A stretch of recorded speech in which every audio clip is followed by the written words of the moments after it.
Okay, very, very happy and excited to have a very special guest in the house, Alexis. Now, you are the author of Expecting Sunshine, A Journey of Grief, Healing, and Pregnancy After Loss.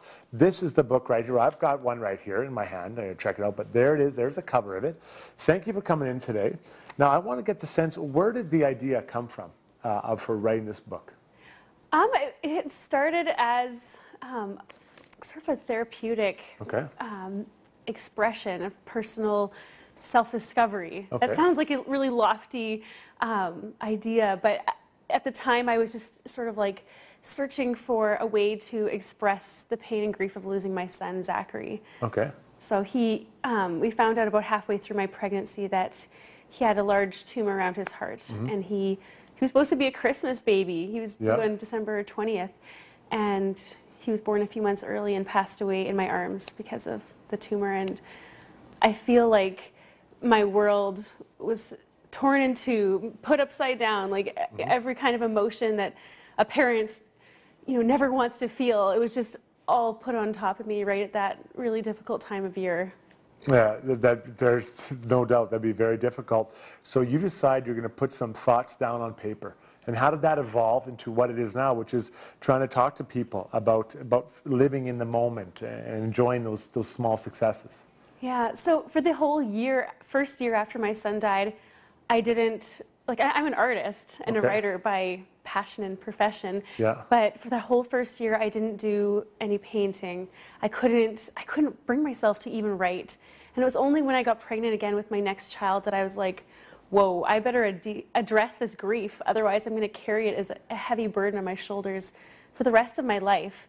And that's when I started to get into wood sculpture and getting back into painting. And that's when I started writing Expecting Sunshine.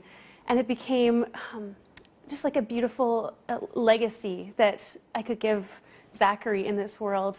And also something that I really hope will help so many people, because losing a child, people don't want to talk about it, they don't want to think about it, but it happens to so many people, unfortunately. So what are, as you were putting the book together, what are some of the lessons you learned from your own trials, as far as you can share with us, maybe to help people get through very difficult times? Absolutely. Well, one of the first things that I learned was everyone grieves differently.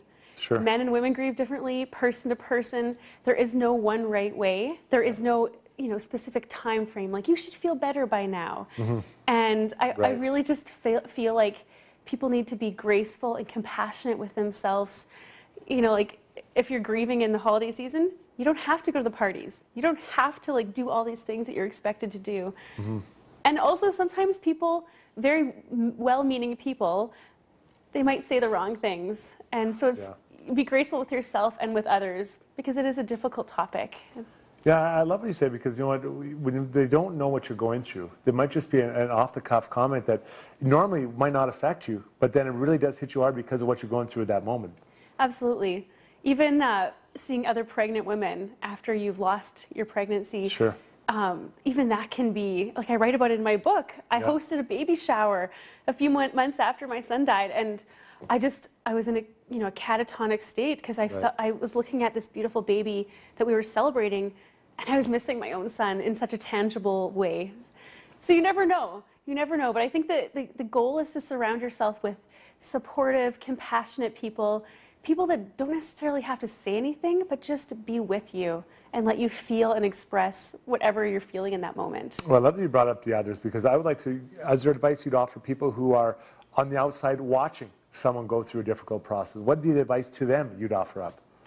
One of the most practical things I would say is bring food. Like after our son died, I think we had people bring there was 15 lasagnas, but that got us through 2 weeks of life. Where I couldn't cook. So that's just one practical thing. And I think just, you don't have to compare the loss to anything else. You just have to say, I'm sorry. Is there anything I can do? Can I just be with you? I think those are really helpful things. And, just for everyone not to have expectations, because grieving and healing is going to look so different from one person to the next. That's absolutely awesome. A terrific book. I tell you what, I wish we would have had this book written when my wife and I were going through our trials and tribulations with getting pregnant in vitro, all these types of things. It is very, very difficult. Unless you've gone through it, it's very hard to know what you're feeling. Yeah, exactly. So thank you for sharing this. Expecting Sunshine, A Journey of Grief, Healing, and Pregnancy After Loss. This is fantastic. Thank you very much for this. Thank you. Thanks for having me. I appreciate it. Awesome. All right, let's take a quick pause here on Dinner Television. Lots more still to come as we click towards the 7 o'clock hour. We'll get you set up for your weekend, which includes Christmas Eve tomorrow night. Save us with that, Edmonton, right up around the corner.